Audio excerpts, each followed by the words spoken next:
4 de agosto de 1964. Aliás, 54, perdão, 1954. E que, na data de hoje, comemora-se um feito histórico trágico para o Brasil, mas também de grande importância e relevância por conta da repercussão gigantesca, do significado gigantesco que teve esse episódio do suicídio do presidente Getúlio Vargas na vida e na nação brasileira. Eu tenho o prazer e a felicidade de ter aqui comigo nessa noite dois quadros da história, dois grandes intelectuais, dois professores da mais alta qualidade, que é o professor José Hernani de Almeida, daqui de Passo Fundo, veterano professor de cursos de pré-vestibular, mestre em História, e que conhece como poucos o legado do trabalhismo e o legado de Vargas para o Brasil. E também meu querido amigo, meu querido companheiro de longa data, de lutas, de tantas jornadas que nós construímos juntos e que tem se dedicado muito a debater um projeto nacional de desenvolvimento, que é o que une nós todos aqui, um projeto de nação, que é o professor Cássio Moreira, que é pós-doutor já, o homem estudou demais, e se dedica muito, e também autor desse livro que está aparecendo aí, o Projeto de Nação do Governo João Goulart. Eu começo aqui imediatamente, Cássio e Hernani, lendo para nós três, e também para todos que estão nos acompanhando aqui pelo Facebook, que eu quero agradecer, pedir que todos possam curtir aqui a nossa página também no Facebook e acompanhar essa transmissão. Eu começo aqui, Hernani, se tu me permite, lendo a Carta Testamento do Getúlio Vargas. Porque a leitura da Carta Testamento do Getúlio Vargas, que foi entregue ao ex-presidente João Goulart, num envelope, a leitura dessa carta é um documento que deve ser sempre divulgado, resgatado, e nós não podemos perder a oportunidade aqui nesta noite. Então vamos à Carta Testamento. Mais uma vez, as forças e os interesses contra o povo coordenaram-se e novamente se desencadeiam sobre mim. Não me acusam, insultam, não me combatem, caluniam e não me dão o direito de defesa. Precisam sufocar a minha voz e impedir a minha ação para que eu não continue a defender, como sempre defendi, o povo e principalmente os humildes. Sigo o destino que me é imposto. Depois de decênios de domínio e expoliação dos grupos econômicos e financeiros internacionais, fiz-me chefe de uma revolução e venci. Iniciei o trabalho de libertação e instaurei o regime de liberdade social. Tive de renunciar. Voltei ao governo nos braços do povo. A campanha subterrânea de grupos internacionais aliou-se à dos grupos nacionais revoltados contra o regime da garantia do trabalho. A lei de lucros extraordinários foi detida no Congresso. Contra a justiça da revisão do salário mínimo, se desencadearam os ódios, quis criar a liberdade nacional na potencialização das nossas riquezas através da Petrobras, e mal começa esta a funcionar, a onda de agitação se avoluma. A Eletrobras foi obstaculada até o desespero. Não querem que o trabalhador seja livre, não querem que o povo seja independente. Assumiu o governo dentro da espiral inflacionária que destruiu os valores do trabalho. Os lucros das empresas estrangeiras alcançavam até 500% ao ano. Nas declarações de valores do que importávamos, existiam fraudes constatadas de mais de 100 milhões de dólares por ano. Veio a crise do café, valorizou-se o nosso principal produto. Tentamos defender seu preço e a resposta foi uma violenta pressão sobre a nossa economia, a ponto de sermos obrigados a ceder. Tenho lutado mês a mês, dia a dia, hora a hora, resistindo a uma pressão constante, incessante, tudo suportando em silêncio, tudo esquecendo, renunciando a mim mesmo para defender o povo que agora se queda desamparado. Nada mais vos posso dar a não ser o meu sangue. Se as aves de rapina querem o sangue de alguém, querem continuar sugando o povo brasileiro, eu ofereço em holocausto a minha vida. Escolho esse meio de estar sempre convosco. Quando vos humilharem, sentireis minha alma sofrendo ao vosso lado. Quando a fome bater à vossa porta, sentireis em vosso peito a energia para a luta por vós e vossos filhos. Quando vos vilipendiarem, sentireis no pensamento a força para a reação. Meu sacrifício vos manterá unidos, e meu nome será a vossa bandeira de luta. Cada gota de meu sangue será uma chama imortal na vossa consciência e manterá a vibração sagrada para a resistência. Ao ódio, respondo com o perdão. E aos que pensam que me derrotaram, respondo com a minha vitória. Era escravo do povo e hoje me liberto para a vida eterna. Mas esse povo, de quem fui escravo, não mais será escravo de ninguém. Meu sacrifício ficará para sempre em sua alma e meu sangue será o preço do seu resgate. Lutei contra a exploração do Brasil. Lutei contra a exploração do povo. Tenho lutado de peito aberto. O ódio, as infâmias, a calúnia não abateram meu ânimo. Eu vos dei a minha vida. Agora vos ofereço a minha morte. Nada receio. Serenamente, dou o primeiro passo no caminho da eternidade e saio da vida para entrar na história. Esse é o conteúdo da Carta Testamento de Getúlio Vargas, que eu retirei aqui dessa obra, que vocês certamente devem conhecer, do professor Edgar Caroni, né, que é um conjunto de textos históricos do período da Quarta República, de 1945 a 1964. Dito isso, né, fazendo a leitura aqui da Carta Testamento, que é um documento muito forte, eu gostaria de passar inicialmente a palavra ao professor Hernani, nosso decano aqui, nosso mestre, para que ele pudesse fazer aqui, Hernani, uma consideração inicial sobre o significado do legado do presidente Vargas e também o significado de resgatarmos para a atualidade do Brasil, para a luta do Brasil hoje, quando os trabalhadores estão sendo humilhados, quando os trabalhadores estão perdendo direito, quando o trabalho está sendo cada vez mais precarizado, os direitos trabalhistas sendo colocados no lixo e o presidente Bolsonaro tendo acabado com o Ministério do Trabalho. Queria que tu comentasse para nós a tua visão sobre esse processo histórico aqui. Meu caro Juliano, amigos que nos acompanham, professor Cássio, ao ouvir, Juliano, a leitura da Carta Testamento, percebo que Getúlio não fez uma despedida da família, né? Getúlio fez uma despedida do povo brasileiro. E esta Carta Testamento foi uma última, não é, e dramática vitória contra os seus acusadores. Tá?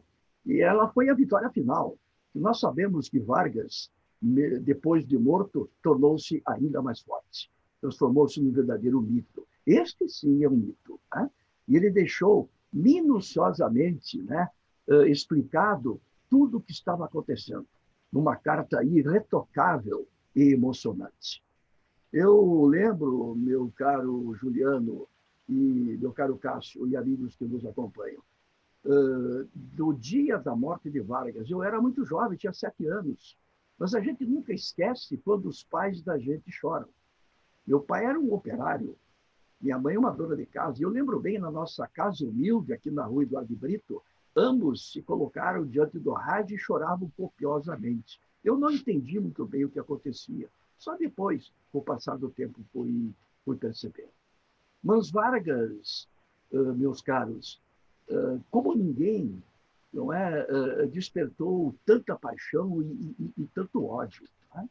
Tanto é que 66 anos depois, não é, da sua morte, o seu fantasma, né, e as representações coletivas em torno da sua figura, tá, ainda nos rondam provocando debates, contestações. Aliás, ele mesmo disse nos seus diários, né, que ele não veio para se explicar, ele veio para ser interpretado. Tá?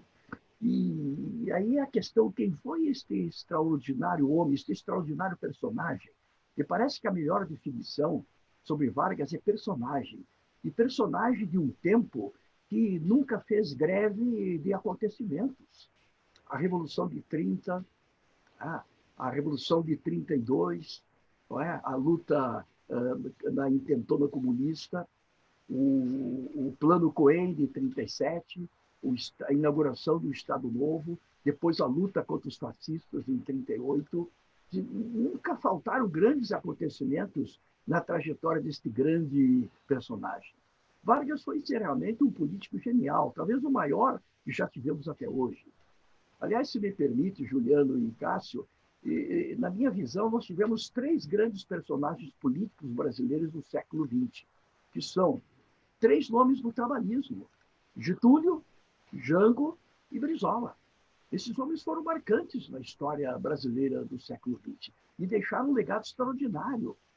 O legado de Vargas é extraordinário, a ponto de nós dividirmos, né, a história brasileira em duas etapas, antes e depois de Vargas. Tá? Vargas marcou de forma definitiva a história brasileira e nos deixa um legado, não é, calcado em duas categorias fundamentais, em duas ideias fundamentais: a proteção aos trabalhadores e o nacionalismo, a proteção das nossas riquezas, que hoje estão sendo vilipendiadas. Né? As garantias trabalhistas, tá, pessoal, estão passando por um processo de precarização absurda. Está acontecendo, eu poderia chamar da uberização da legislação trabalhista. Né? Não se tem mais garantias.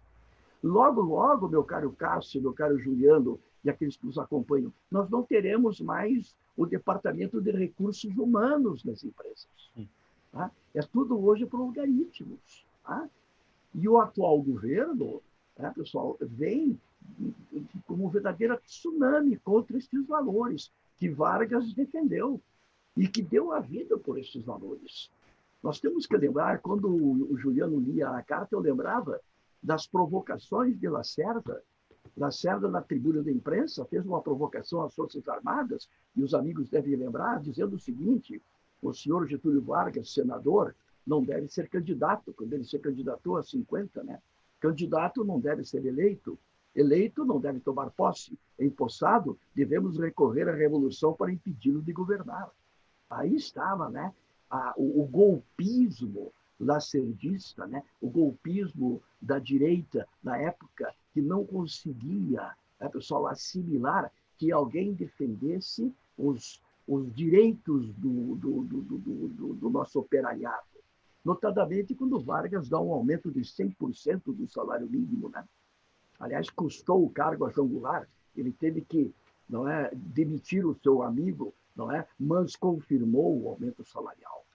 Então, ao comemorarmos hoje esta data, tá, nós temos que valorizar aquilo que Vargas deixou e resgatar e trazê-lo ao debate, que é fundamental o que estamos fazendo agora. Aliás, nós, Juliano e Cássio, e amigos que nos acompanham, temos uma ligação até emotiva com os Vargas. O pai de Getúlio Vargas era pacifundense. Ele saiu daqui com 25 anos de idade, em 1865, para lutar na Guerra do Paraguai. Era um homem que atendia, era balconista de uma loja de secos e molhados, Manuel Vargas. Então temos uma ligação, não é, até emocional com os Vargas e com toda esta história. Eu acho que seriam as primeiras colocações, meu caro Juliano.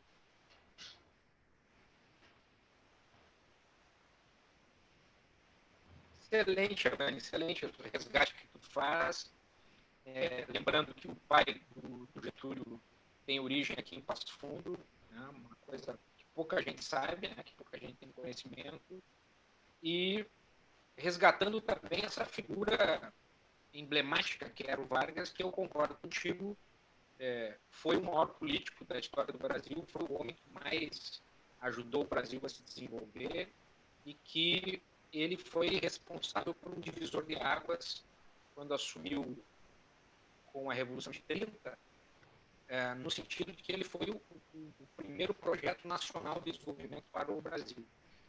Talvez a gente possa incluir um quarto nome na tua lista, nessa tríade trabalhista aí, de Getúlio, Jango e Brizola, possamos incluir também Juscelino Kubitschek, que também foi uma figura Exato. que teve uma história muito interessante no Brasil. Exato.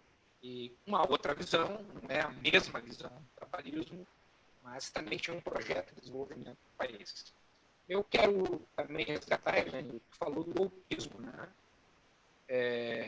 Esse golpismo que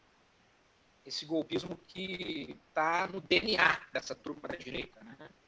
Porque o Vargas, quando comete suicídio em 54, ele impede por 10 anos o golpe de 64.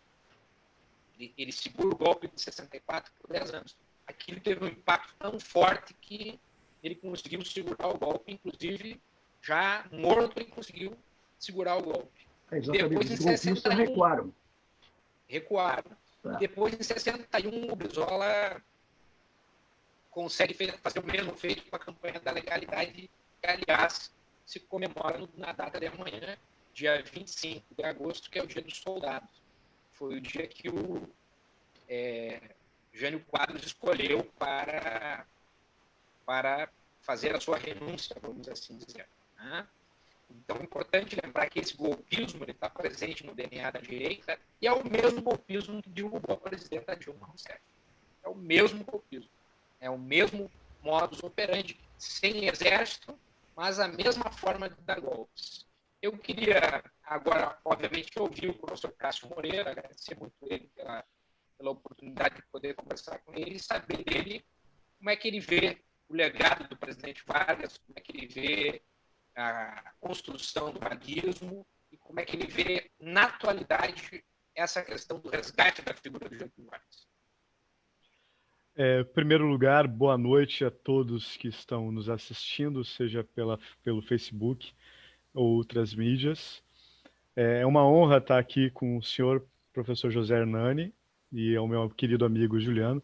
Muito grato pelas palavras mencionadas a mim lá no início da tua fala. Bom, Vargas é uma figura bastante controversa no Brasil, porque tem vários momentos do Vargas, né? Tem o Vargas que acaba dando um golpe para implementar uma revolução, que vai ser a Revolução de 30,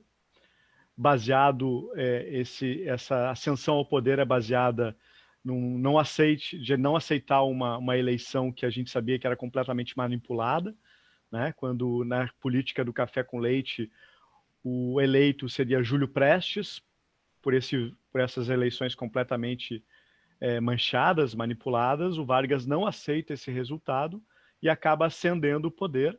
Nós temos o governo provisório, nós temos o governo constitucional, nós temos o governo ditatorial e depois nós temos o governo democrático, né? E atualmente nós temos o governo de um verdadeiro mito nacional, né? Não esse nacionalismo só com as cores da bandeira, mas aqui esse nacionalismo, esse patriotismo na defesa do interesse nacional, das empresas estatais e principalmente o bem maior de qualquer país, que é o seu povo, especialmente os mais oprimidos. E o Vargas, ele acaba, então, embora ele tenha essas nuances, e diga-se de passagem, há algumas críticas em relação ao Estado Novo, né, pelas restrições à liberdade, ataque às imprensas, mas também no Estado Novo, que vai ser consolidado o Estado Nacional. O Vargas, ele acaba sendo extremamente importante para o fortalecimento da indústria nacional.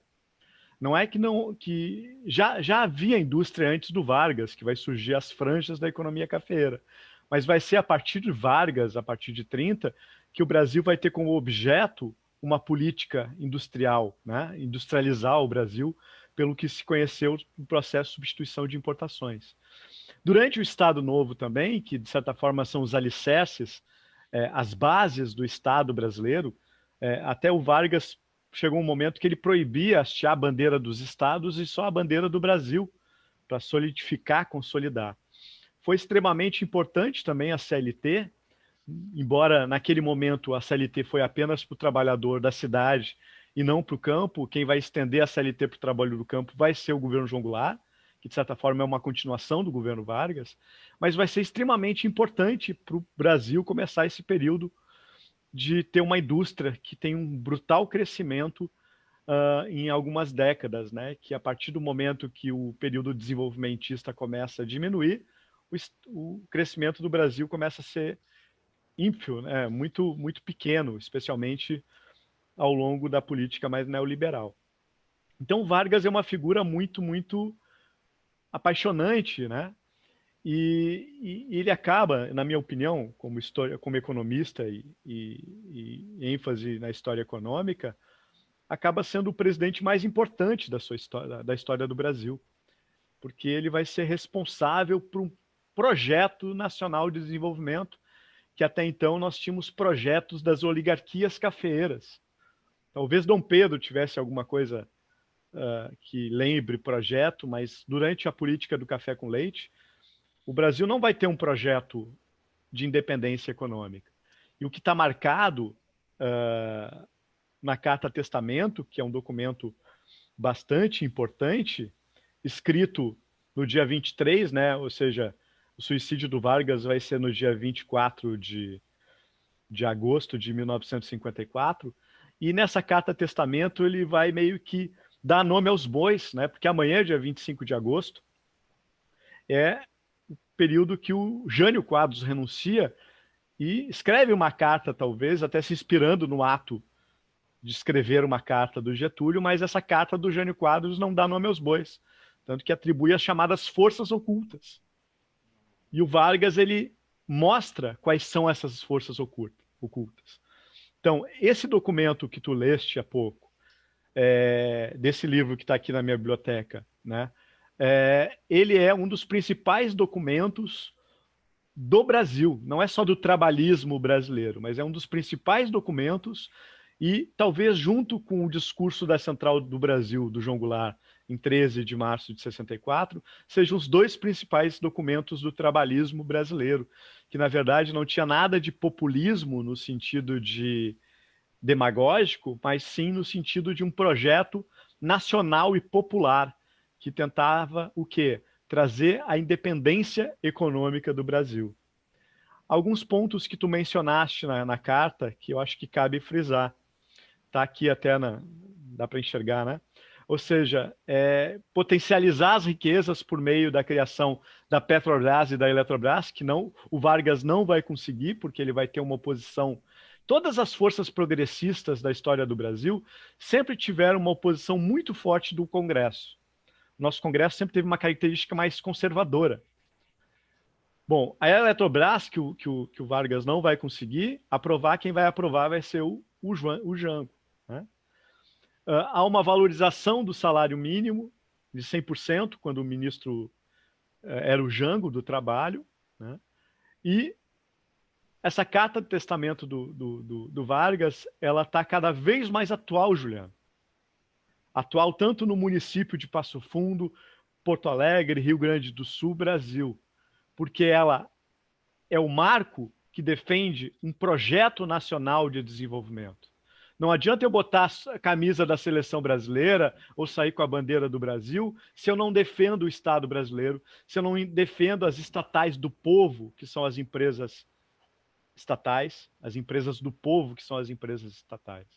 Então, o Vargas, a Carta Testamento do Vargas, ela está mais viva do que nunca, porque ela representa a defesa de um projeto nacional de desenvolvimento para o país.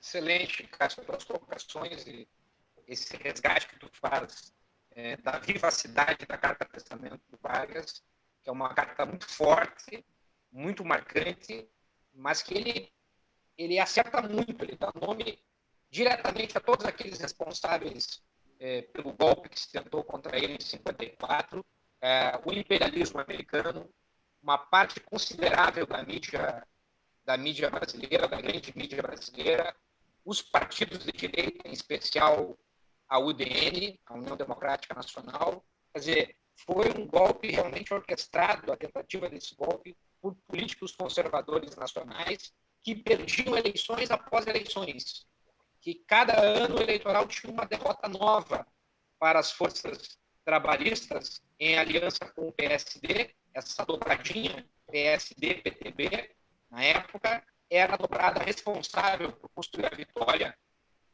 do presidente Juscelino Kubitschek, a vitória de Vargas. Né? Então, quer dizer, era um conjunto de derrotas eleitorais que essa turma da UDN vinha tendo, vinha levando nas costas, num cenário muito parecido com esse que ocasionou a derrubada da presidenta Dilma. Né? A Dilma vinha de uma sequência de 4 vitórias eleitorais do seu campo político. E o PSDB, naquele momento, já no dia da eleição, no dia da apuração, Cássio, começou a defender que a eleição havia sido fraudada e começou a criar a derrubada imediata da presidenta Dilma. Muito parecido com aquilo que o Hernani resgatou do Lacerda, quando o Lacerda dizia que Vargas não pode ser candidato não pode ser eleito não pode vencer, se vencer não pode governar, e se governar nós devemos derrubá-lo pela força. Né? É um cenário muito parecido com esse que nós tivemos em 2018, com o cenário que nós tínhamos lá na década de 50, que ocasionou a derrubada do Vargas. Mas eu queria, Nani, que tu comentasse um pouquinho, nós já passamos aqui da metade do nosso debate, a respeito dessa figura um tanto quanto também camaleônica que era o Vargas. Né? O Vargas flertou com o fascismo, né? O Vargas flertou com a ditadura, e me parece que quando o Vargas se encontrou com ele mesmo, descobriu quem ele queria ser, descobriu a sua vocação, que era o projeto nacional, que era o nacionalismo, que era o trabalhismo, que era a defesa do trabalho, do trabalhador, do desenvolvimento nacional, o Vargas sofre esse golpe brutal que ele responde cometendo suicídio. Eu queria saber se a tua opinião é um pouco parecida com a minha, que ele, quando ele foi se encontrar na vida e quando ele descobriu realmente o que ele queria para o Brasil, ele sofre esse golpe dessa turma da direita e comete o suicídio. Queria saber a tua opinião. Bem, Juliano, Cássio e amigos que nos acompanham. Para muitos, né, o Vargas era meramente um homem frio, maquiavélico. Aliás, alguém disse que ele colocava Maquiavel no chinelo. Seria um homem calculista que só amava o poder. Alguém o chamou de a raposa dos Pampas. Foi o jornalista Assis Chateaubriand. O Vargas, na verdade, reunia 2 atributos fundamentais para um político: a paciência histórica e o senso de oportunidade política. Isso, Cássio, Juliano e amigos que nos acompanham, ele aprendeu já bem jovem. Num episódio que eu me permito de contar aqui para vocês, quando jovem, bem garoto, ele e um amigo Gonzaga promoveram algumas estripulias e o pai de Vargas prometeu pegá-lo para uma surra.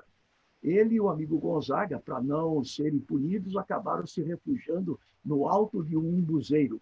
E lá ficaram durante toda uma tarde e a noite. E a família começou a procurar. Né? No primeiro momento era para a surra, mas depois a ideia de castigo passou a se transformar em preocupação. Principalmente quando a mãe de Vargas, Dona Candoca, ficou sabendo que o Getulinho, como era chamado, tinha descido em desabalada carreira em direção a uma lagoa. E a mãe lembrou: Getulinho não sabe nadar. Então, vocês imaginam o desespero. E o Getulinho e o Gonzaga estavam em cima do umbuzeiro. E lá ficaram, passaram a noite em cima do umbuzeiro. O Gonzaga queria descer. E o Getulinho disse: não, tudo tem um momento.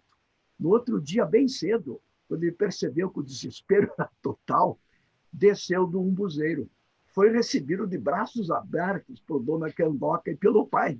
E, quer dizer, acabou a ideia do castigo. E aí ele disse para o Gonzaga: Gonzaga, quando a circunstância não se mostra garantida, o melhor a fazer é esperar, resistir, transformar o tempo em aliado, jamais descer do umbuzeiro antes da hora. Este era o Getúlio, da paciência, não é? E de saber qual o momento de ter a oportunidade política para descer do umbuzeiro. Portanto, esse era o Vargas, né? O Vargas de várias facetas. O Vargas que para muitos era um populista, mas na verdade era um homem que tinha um projeto para os trabalhadores e para o país. Tá? Ele usou do seu carisma quando, por exemplo, não é do Estado Novo, através, não é do DIP, ele usou do seu carisma para trazer os trabalhadores para o seu lado. Os seus encontros com os trabalhadores no 1º de maio no estádio do Vasco da Gama eram históricos, não é? A sua fala, que começava com o famoso "trabalhadores do Brasil", emocionava a massa. Tá? Então, é um Vargas que, se num primeiro momento ele meio que manipula a classe trabalhadora, ele coloca pelegos nos sindicatos, tá? É o Vargas, Juliano, Cássio e amigos, que depois, na década de 50, eu acho que aí Juliano, Cássio e amigos, ele se encontra.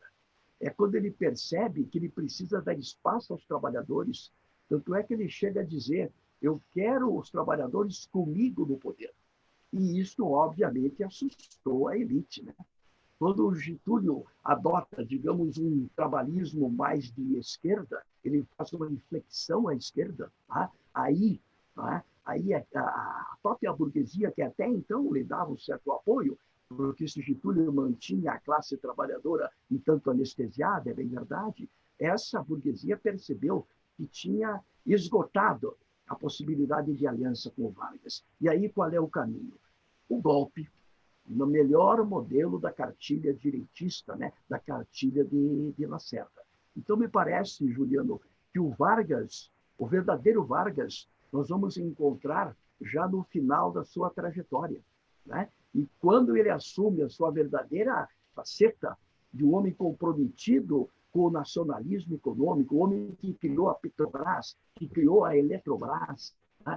O homem que deu aumentos salariais de 100%, já não era mais tolerado pela burguesia. E aí veio o golpe, e aí veio o trágico desfecho que foi há 66 anos atrás, com, não é, o suicídio de Vargas. E parece que é esta a abordagem que eu poderia fazer, Juliano.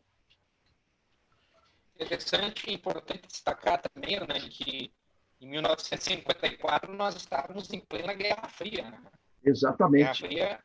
A Guerra Fria estava no seu auge e isso contribuiu muito, né, para esse clima golpista e a pressão dos Estados Unidos para derrubar o Getúlio Vargas, que criou uma empresa 100% estatal com monopólio do petróleo. Quer dizer, ele não só criou uma empresa nacional, como ele criou uma empresa nacional com monopólio 100% estatal. Isso foi um golpe pesado para os interesses americanos na questão do petróleo. Exatamente. E se me permite, Juliano, talvez temos que lembrar que os próprios militares estavam divididos na época, né, entre um grupo nacionalista e um grupo entreguista. Então, Vargas tinha que navegar nessas águas turbulentas, né? Havia o quê? Uma pressão muito grande da mídia, capitaneada pela tribuna da imprensa de Lacerda, que cunhou a expressão mar de lama, né? Para caracterizar o governo Vargas, que na verdade não era tanto assim, no máximo esse mar de lama era um pequeno açude. Tá? Então, a mídia contra a parte da burguesia nacional e parte dos militares, além, é claro, dos interesses internacionais que se colocavam frontalmente contra o nacionalismo que Vargas defendia nesse momento. E, claro, permeado como pano de fundo, como muito bem tu colocaste, a questão da Guerra Fria. O Brasil, desde a época de Dutra, rezava pela cartilha da doutrina Truman. Tá? Então, era um momento muito difícil politicamente, né? Tanto no âmbito nacional como no âmbito internacional. Me permita, Juliano... Importante esse resgate que tu... Sim, pois não. Perdão. Não, pois não. Eu só queria caso antes de passar a palavra, só me permite aqui registrar que o Miguel Passos nos acompanhando, o Christian Pool, mandando um abraço para o professor Hernani, a Valéria de Abreu, também aqui nos acompanhando, a companheira Valquíria Bispo, né, que é pré-candidata aqui em Passo Fundo, à Prefeitura de Passo Fundo, nossa companheira do PT, deixando um abraço aqui para todos nós, e eu retribuo um abraço para ela, o vereador Alex Necker, nos saudando aqui, o Adelar Aguiar, que foi vereador comigo aqui em Passo Fundo, também acompanhando aqui o debate, a Eva Lorenzato, Eva Valéria Lorenzato, mandando um abraço para a tia, que o Geônio Baggio também nos acompanhando, Eliana Portolon, é um conjunto de pessoas aqui, que é o Pacheco, Wagner Pacheco, aqui saudando a todos nós, a Margarete Linhares, Dr. Luiz Arthur Rosa Filho, Maurício Flaco, a Lucimar Albrecht, o Júlio César Pacheco, grande liderança trabalhista aqui de Passo Fundo, também nos acompanhando, Marlon Abreu, Graciela Fiat, enfim, um conjunto de Christopher Goulart, querido amigo Christopher Goulart, neto do presidente Jango, que é pré-candidato a prefeito lá de São Borja. Quero dar um abraço aqui especial a ti, Christopher, por seguir Juliano, na linha. Oi. Eu quero também mandar um abraço ao Christopher, talvez ele não lembre, mas eu tive o prazer de conversar com ele quando do lançamento do livro Não é da Tereza Goulart, em Porto Alegre, meses atrás. Tivemos conversando e até tem uma foto, né, histórica que guardo com muito carinho. Um abraço para o Christopher. É o Christopher que vai fazer uma live comigo amanhã sobre a campanha da legalidade. Já está, estamos nos preparando aí o Christopher para essa live aqui. E também é pré-candidato a prefeito de São Borja, pelo PDT. E também o nosso companheiro André, que é nosso André da Silva, André Rodrigues da Silva, que é nosso pré-candidato a prefeito em Tiradentes do Sul. E a minha querida amiga Carol Koning também está nos acompanhando aqui. Mas eu passo imediatamente a palavra para ti, Cássio, mas eu tenho uma pergunta para te fazer, né? Não só quero que tu comente, mas que tu me responda também. A questão da Petrobras, né? Vargas cria uma empresa na década de 50, 100% estatal e com monopólio da exploração do petróleo. Qual o significado disso para a economia da época, para a economia brasileira? O que significou a quebra do monopólio, a destruição que a Petrobras sofre hoje, né, o fatiamento que a Petrobras sofre hoje e o significado de uma atitude como essa que ele tomou para a política internacional? Perfeito. O ponto que eu ia ter uma fala um pouquinho diferente da de vocês é que, para mim, sempre ficou muito claro pelas coisas que eu li, e eu até cito um dos livros muito importantes, que é Capitalismo e Construção, do meu antigo orientador, professor Pedro Fonseca, que ele estuda documentos, provas de faculdade da época do Getúlio, e que nesses documentos e outras coisas eu começo a perceber que havia um projeto de nação do Getúlio, né? Só que as forças conservadoras eram muito fortes, é muito complicado a gente falar sem tentar contextualizar na época. Às vezes as margens, os graus de liberdade que a gente pode agir, enfim, são muito restritos.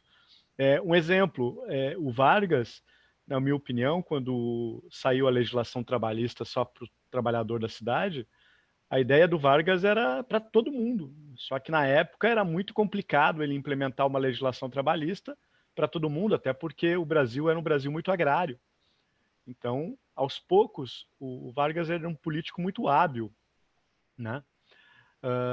E aos poucos eu acho que vai encontrando margens de liberdade para ele poder implementar um projeto mais nacional, que isso fica muito claro, em especial nos últimos dois governos, dos últimos 2 anos do governo dele democrático, mas também fica claro um pouco no próprio Estado Novo, né? Então é só esse ponto que eu queria meio que frisar, que eu acho que não é que ele se encontrou, eu acho que aos poucos ele foi tendo mais margem, popularidade para poder implementar. Porque a quantidade de coisas que, embora a gente tenha as críticas em relação à restrição de liberdades, prisões, etc., a quantidade de coisas que ele implementou durante o Estado Novo foram gigantescas, né? Claro que mais fácil, né? Por ser num governo ditatorial. Rumando a resposta da tua pergunta em relação à Petrobras, eu acho que é importante só... essa foto que está atrás aqui é do meu livro, O Projeto de Nação do Governo João Goulart. E esse livro ele tá dividido em 4 partes, e a primeira parte, o primeiro capítulo, fala sobre o legado de Vargas, onde eu mostro qual é o projeto do Vargas, né? E eu elaborei esse quadro 5, núcleo do projeto de Vargas, empresas estatais, planejamento e investimentos setoriais,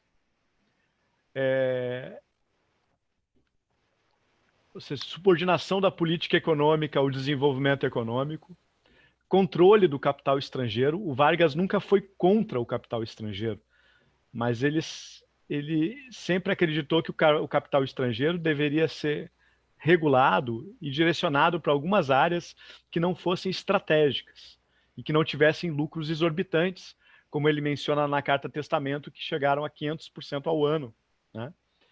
Expansão da previdência social e legislação do trabalho e promoção do mercado interno. Bom, fazendo um link, então, até deixa eu só colocar aqui, eu tinha preparado alguns slides, característica um pouco, né, vocês sabem bem de professor, de querer... mas eu tinha colocado alguns slides aqui, dá para enxergar? Sim, sim. Bom, a Era Vargas, né, governo provisório, isso aqui é de uma palestra que eu ministro, que é a Economia Brasileira de Getúlio, enfim, até o governo atual. O governo constitucional, 34, 37, depois o período do Estado Novo, criação do Instituto do Mate, do Instituto do Pinho, criação do Conselho Nacional do Petróleo, ou seja, olha só, já estava a criação do Conselho Nacional do Petróleo, e muitos diziam que o Brasil não tinha petróleo, né? Companhia Siderúrgica Nacional, para fortalecer a indústria de base, Companhia Vale do Rio Doce, a criação da CLT, né? Mas também no governo de 51 a 54, começa a campanha do Petróleo é Nosso e o Vargas vai criar, então, a Petrobras 100% nacional. E ela, nesse momento, tanto aço quanto petróleo são bens extremamente importantes para qualquer país que vislumbre ter a sua independência econômica, aos moldes de quem fala muito o nosso grande economista Celso Furtado, né?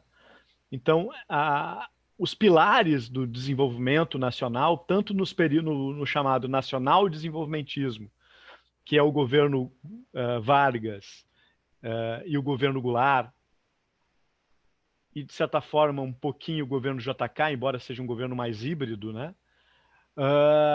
E o chamado desenvolvimentismo associado dependente, que vai ser ao longo dos governos militares, com exceção do Geisel.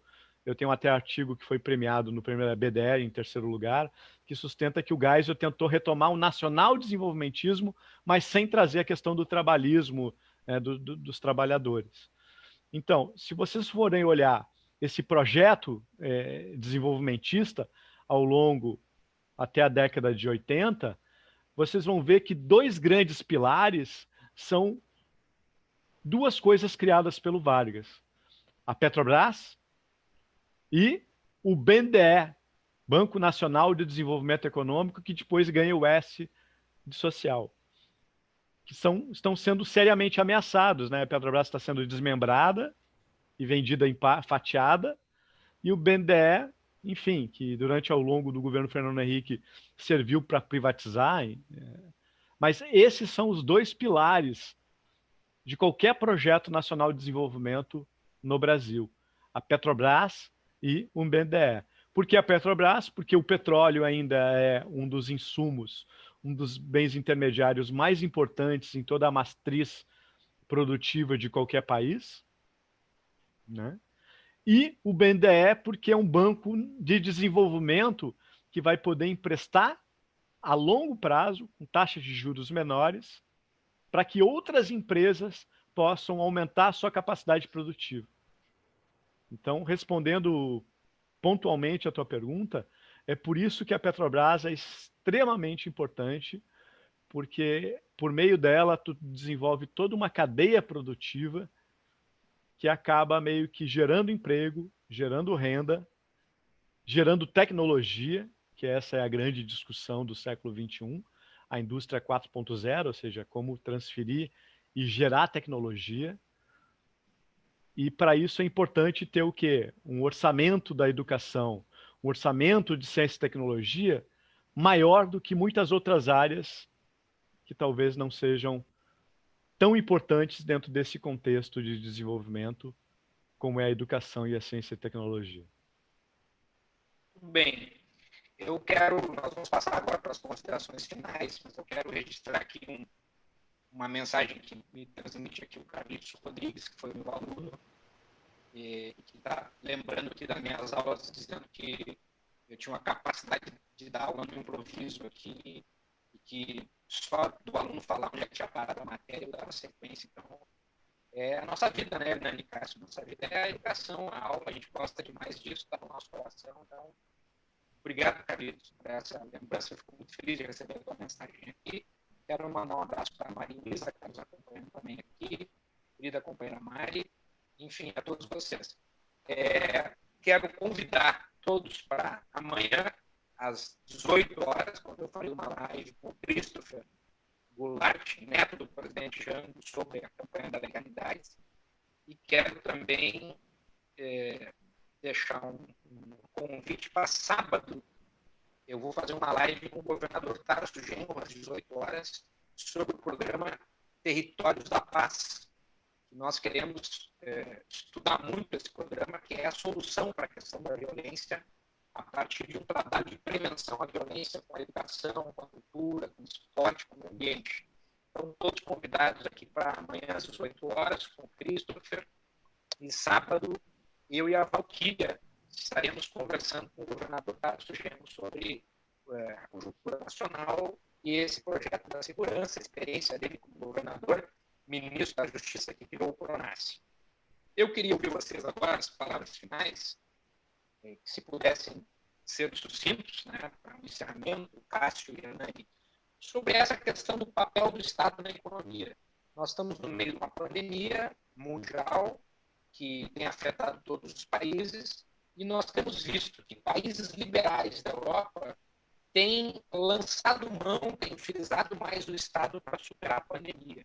E aqui no Brasil, o governo não apresenta um projeto estatal para recuperar o emprego, recuperar a economia, enfrentar a pandemia. Pelo contrário, eles repetem o mantra de que eles vão agora aproveitar a pandemia para torrar o que o Brasil tem, para vender um pouco sobre o estatal no Brasil.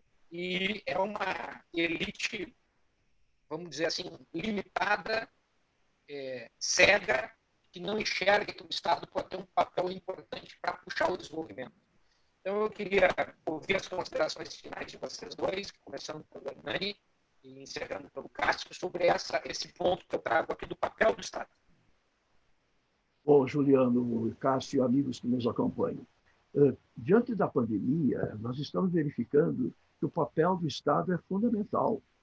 Aqui mesmo, né, apesar do nosso governo ter se eximido de qualquer responsabilidade, ter se tornado totalmente omisso, não é, no combate a esta pandemia, não é, se comportado de uma forma irresponsável, a começar pelo presidente, é óbvio, né, que o Estado ele é fundamental. Basta lembrar do grande e extraordinário papel que o SUS vem tendo, né?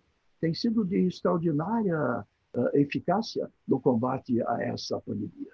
Eu acredito, Juliano e Cássio, que a partir dessa pandemia muitas coisas irão mudar. Esse projeto ultraliberal ele está com seus dias contados. Aliás, no nosso próprio governo há um descompasso, né?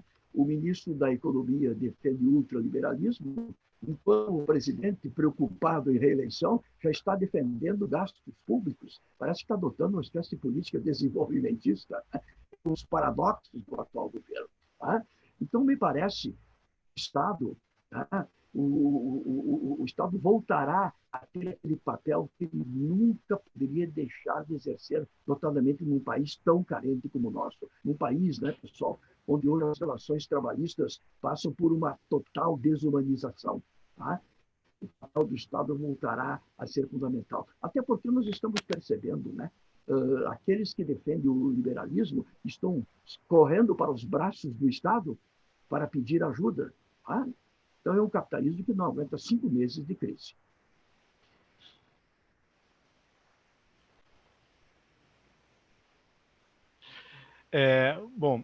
Esse artigo que eu coloquei na tela, eu coloquei 2 artigos, né? Um que foi fruto do meu pós-doutorado, A Ideologia Trabalhista no Século XXI. E nota, o trabalhismo, embora alguns partidos por exemplo, o trabalhismo do Brasil foi criado principalmente a partir de Vargas e o PTB antigo teve um papel fundamental, né? Com seu resgate pelo PDT. Mas o trabalhismo é uma ideologia política que faz com que muitas pessoas, muitas vezes de partidos diferentes, no caso até tu, Juliano, né, de outro partido, é um trabalhista, ou seja, o trabalhismo ele é uma ideologia política que por vezes vem acompanhada, né, de uma ideologia econômica. É isso que o artigo trata. Esse artigo aqui, deixa eu colocar aqui, enfim, e que no Vargas foi o quê? O nacional-desenvolvimentismo, ao longo do governo Goulart, foi o chamado nacional-reformismo, e hoje começa a ter a necessidade de se trazer de novo um nacionalismo econômico. E, para isso, o Estado ele é fundamental. Esse é outro artigo que eu escrevi, chamado Brasil e a necessidade de um New Deal, que eu apresentei no encontro da Associação Internacional Keynesiana. E esse artigo ele era muito antes da pandemia, enfim, a gente nem sonhava em estar vivendo essa tragédia que o mundo vive, mas ela falava da importância estratégica do Estado, né, por meio do investimento público, para a retomada do crescimento e do desenvolvimento socioeconômico. Aos moldes, né, um dos grandes estadistas, na minha opinião, o presidente Roosevelt, implementou o New Deal nos Estados Unidos com seu viés. Na minha opinião, o Roosevelt era um trabalhista, embora nos Estados Unidos não se use esse termo trabalhista, né? Era um trabalhismo keynesiano, se eu fosse classificar o governo Roosevelt. Então, onde não há um Estado forte, não há desenvolvimento econômico. E o Estado pode ser apoderado por vários segmentos da sociedade. Quando o Estado está trabalhando em prol da sociedade, especialmente do povo, das pessoas mais necessitadas, e também por meio de um projeto nacional que fortaleça a nossa indústria, as nossas empresas nacionais, ele acaba se tornando fundamental nesse processo. Infelizmente, as forças mais conservadoras e reacionárias do país ganharam. Se pegasse manifestações e ver as pessoas com verde e amarelo, que deveria ser uma pauta da esquerda ou dos progressistas, isso foi cooptado pelas forças de direita, que na verdade é o quê? É um nacionalismo de pijama, porque ele não defende os reais interesses da nação, do Estado, das empresas estatais e do povo mais pobre. Portanto, o Estado, ele é o quê? Ele é a locomotiva e a iniciativa privada são os vagões. Mercado e Estado não são excludentes, são complementares. Infelizmente, no Brasil, hoje, falar em empreendedorismo é sinônimo de um discurso de liberal. E tu pode ter um Estado empreendedor, que nem diz uma economista, Maria Mazzucato, né? O Estado empreendedor, tem um livro dela que eu aconselho a ler. O Estado empreendedor, ou seja, o Estado pode ser um incentivador de ciência, de tecnologia, de empreendedorismo, fazendo com que o país trilhe os rumos do desenvolvimento econômico. Mas lembre que crescimento econômico e desenvolvimento econômico não são sinônimos. Eu posso ter crescimento econômico sem desenvolvimento, que foi o chamado milagre econômico na época da ditadura militar, onde o Brasil cresceu, mas não distribuiu renda. Agora, desenvolvimento econômico é o quê? É uma melhora no estado de bem-estar social das pessoas, principalmente das camadas mais pobres da população.